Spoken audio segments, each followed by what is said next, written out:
Alright, I didn't think I was going to make a video on cleaning this watch, but let me just look in here so you can see. Oh, there. Got my mask on. I'm all ready to rock and roll. Rock and roll. So I'm going to put this movement. I talked to Bori briefly about this, and I'm really concerned about these springs if I were to take this apart here. And I can clean the whole thing in lighter fluid and then really let it dry. And then after it dries, I can oil it appropriately. I think there's a spring missing here too. And I wonder if I can make one. If I can find a picture of an old movement like this, I might be able to make a spring out of something. A guitar string or something, right? Just so that thing pops back in again.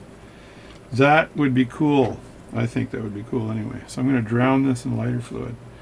These things take a lot of lighter fluid because they're so big. So we'll get to this side of it first. And I've got my famous brush here. And what I do here is I can put this sideways and I can brush this. And when I flip it the other way around, I'm going to be soaking it nicely. So it'll soak really well in there, which won't be a problem at all. So this will be like spanking brand new. And my effing glasses are falling off my effing nose because of this effing mask. I'm really getting sick of these masks. I'm afraid of catching COVID right now. Actually, I'm just afraid of breathing in too much lighter fluid and my jokes will get worse. So to get the glasses not to fog, God, I want to really swear right now. To get the glasses not to fog, the mask has got to be kind of in there. So now that the complete watch here is like the winding mechanisms are completely being drowned in lighter fluid, so all the dirt will come out of there. And I'll move this around nicely. And as I said to Bori, I'm a little reluctant to take away. I can easily take apart the winding mechanism on this. It's not difficult for me to do. I'm just concerned that I will splash.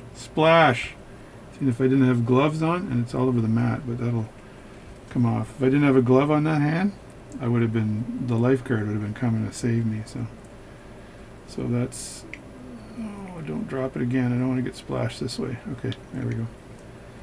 So there we go. That's pretty much done on this side. I'm still popping those jewels out after. So that jewel stuff should be interesting. I'm going to include that in the video. So in the interest of time, I'm going to put that right there. Everything is in the interest of time. And I'm going to do this plate and just take the brush here and let the plate slide down the brush. Look at that, eh? For technique. Hey. It's a Canadian for high. Now when you do this, you got to watch the banking pins. The banking pins are right there. You don't want to bend them or touch them or anything, so you really got to keep an eyeball on those banking pins.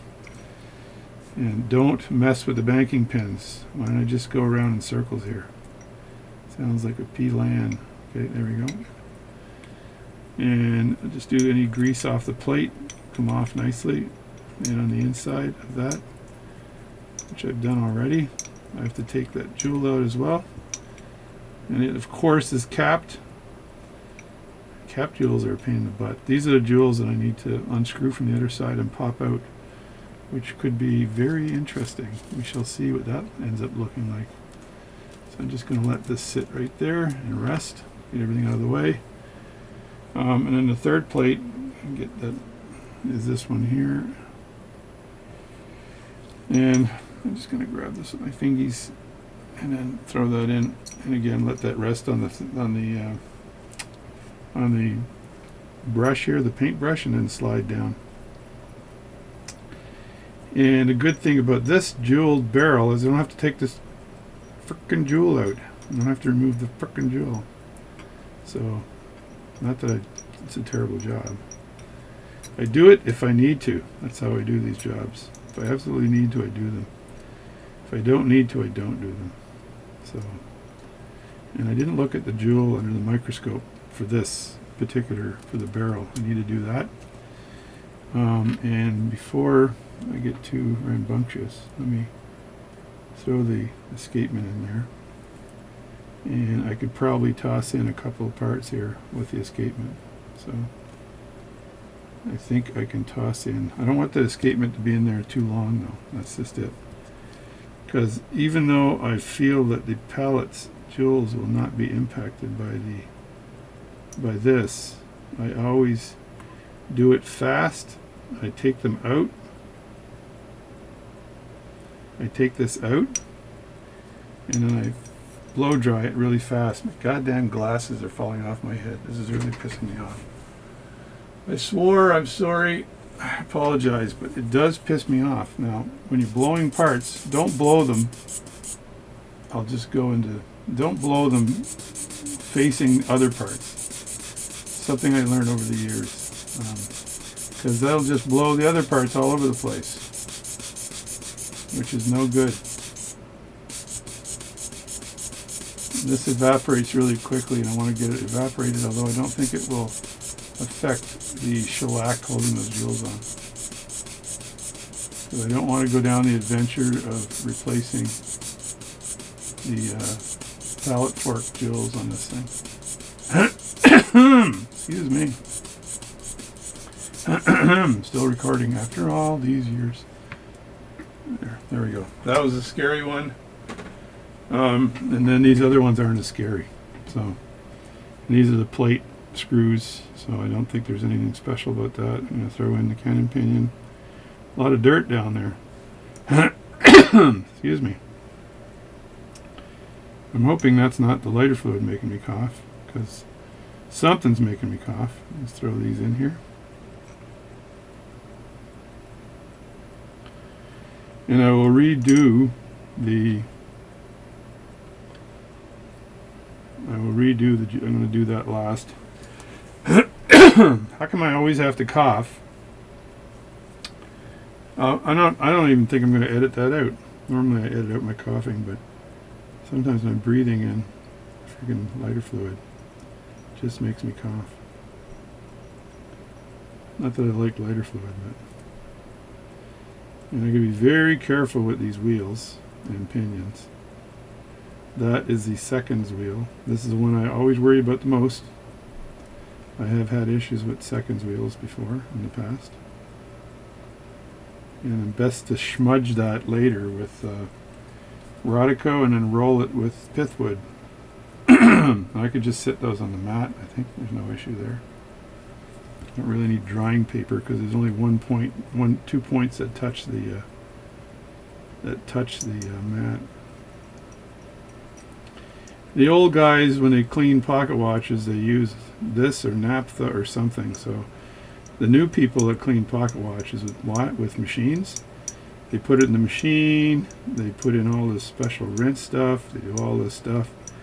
I don't know if it comes out any better, because if I do this and I peg the holes of the jewels, I clean all the jewels, I peg the holes, I roll the wheels in Rodico and in pithwood, and then I check all the leaves of the pinions before I reassemble it to make sure that all the leaves have got nothing in the leaf of the pinion that can slow it down or stop the watch. That I think is almost as good as throwing it into my my ultrasonic cleaner, which I have. I think this comes out nicer. So I've used this for quite a while on this method, and I think one of the guys online, Old Hippie or one of those guys, showed me this technique, and I've just been using it ever since. So there was no need to change. I had this little gear here and then it jumped out because I want to just make sure the gear and the screw are together. There we go. And that can dry later on, and then this, just tap that like that, put it down, and that can dry later on. And last but not least, the escapement, and I'll throw in the minute wheel, in you go, and the hour wheel, in you go. And like I said before, the hour wheel does not have a what's it called? I mentioned it before, but it didn't have one. And it keeps the face actually pushes on the dial washer, is what I was looking for. The dial washer, and then it pushes down on There we go. Look at that. That is a good job. And just so I don't fork this up, take it out like that. I can bounce it once or twice on the watch paper, like so. Just pick it up really lightly. I pick these up very lightly. I actually don't care if they fall or drop. I just don't want the pivots to bend or anything like that to happen. So I just go around like this with this. That's the hour wheel. That looks like it's nice and clean. There's a bunch of dirt in this little bath I'm in now. There's plenty of dirt. Just making sure I got lots of watch paper over there to work with. 'Cause I'm going to let this dry for like probably an hour or so, just to make sure everything is absolutely dry. Throw that in there. So that is it. I don't do the hands because I'm not sure what that will do with the hands, and I usually don't do the screws. Although I may just do these two screws here. They're all lonesome, so do them anyway, right?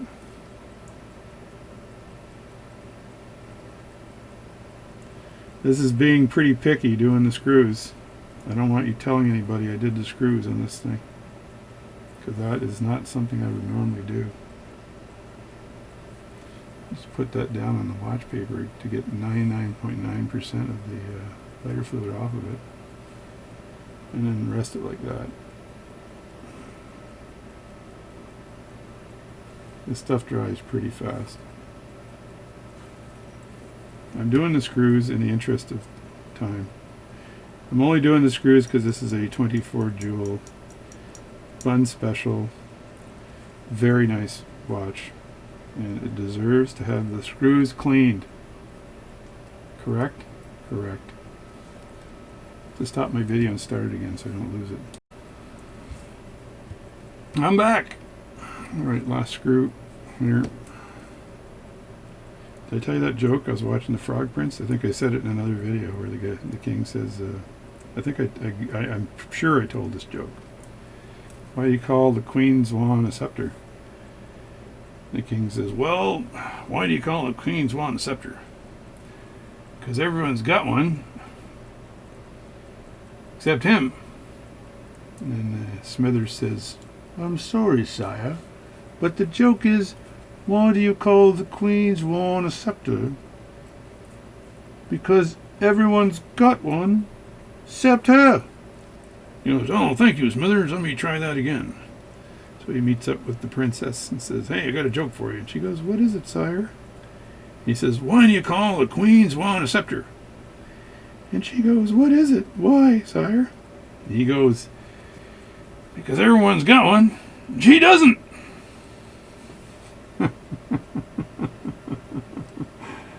I don't know. I just love that joke. That's from the Muppet Show. Eh? It's the Frog Prince. Very, very good. It's a famous show.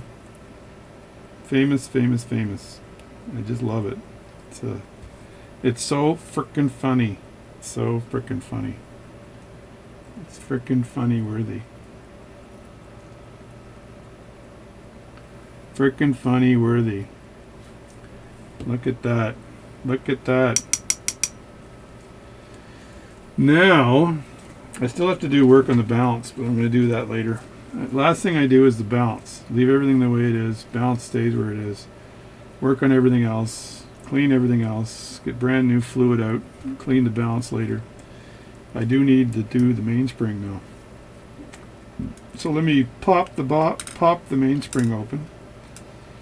And usually there's a groove, which there is. This is the groove right here. Mama's got her groove, and you got to get the right screwdriver to pop this open. Because the wrong screwdriver, and you're in trouble. There we go. I always take a picture of the mainspring after I've popped it open, because that way I remember how to put it back together again. So it looks really clean, actually. Looks friggin' amazingly clean. Just take a quick picture so I know which way it winds.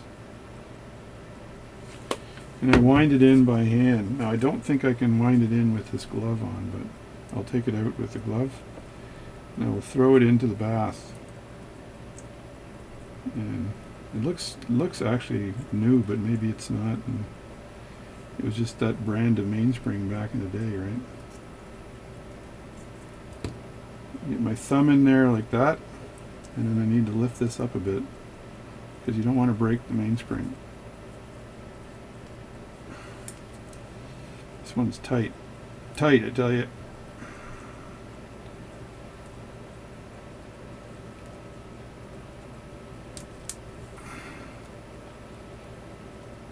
Oh, it's going to slide back in, I know it. Let me just pause so I can screw.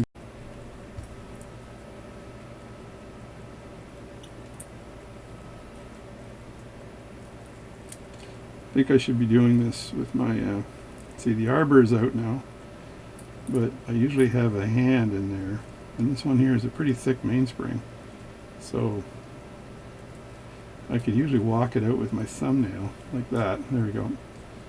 Now I can start walking it out, but I'd like to get the arbor out of it, so it doesn't go flying and I lose it. Can I grab that arbor? Grab the arbor. There we go. And I can throw that in there.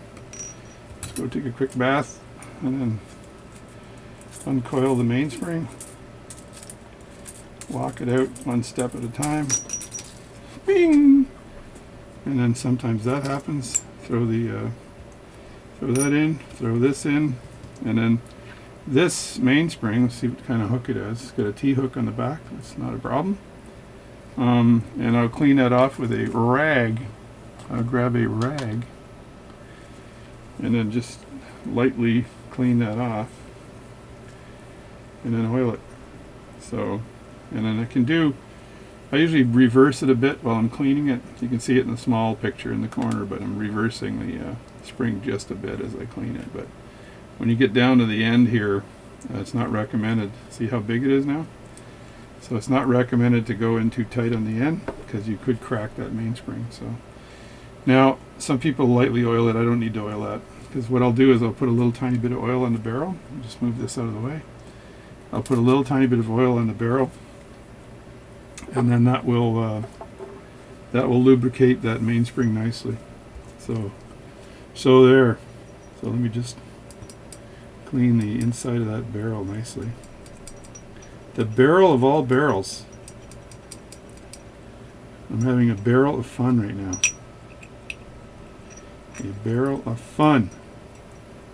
Taking my time doing this. I think I need to get another piece of paper here. Watch paper, where are you? I only have 10,000 sheets of it, so what am I going to do when I run out?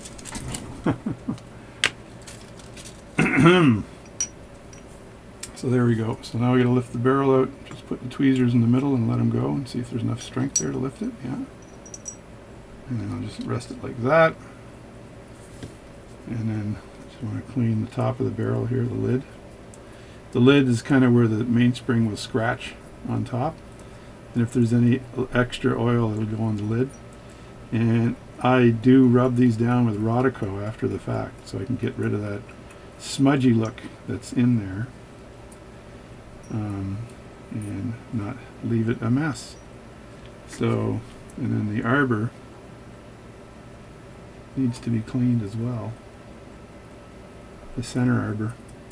Tell you, when I first started cleaning watches and fixing watches and stuff, many years ago, I was friggin' with these arbors all the time to get them back in, and then after a while you gain technique, I think, and you get less afraid of it, and there you go, and then it almost cleans itself.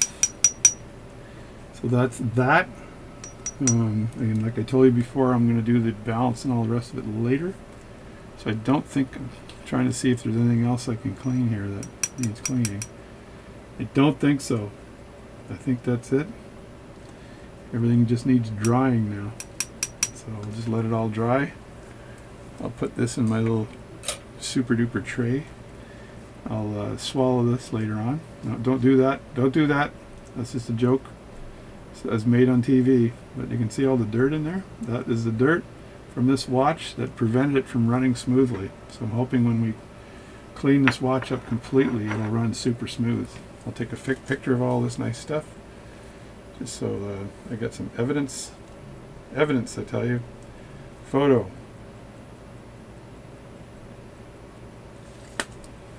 Here we go. So that's that. These gloves are protecting my hands from the evil of lighter fluid. It's drying up nicely, actually. Move the part around until it's no longer wet. And then this guy here, I think, needs to dry some more. But this is the jewels that I got to deal with, I believe. I don't think there's cap jewels on the other side, but there might be. Not sure. But again, I really got to watch out for these here, because these here are the posts. They're the banking pins. You got to really keep an eye on those banking pins so they don't bend them. So I'm just going to leave it like this, and I'm going to attack this a little later. A little later. So I'll make this video right now, and then I'll do the final one, the finale, later on. Maybe not today though. I do have some work that just popped up from my office that I need to deal with, so wasn't expecting. Anyway, so we'll deal with that, and I'll see you later. Everything's good. It's all good. There's my good sign. So thanks a lot for watching this video. Please subscribe to my channel, and I will see you later.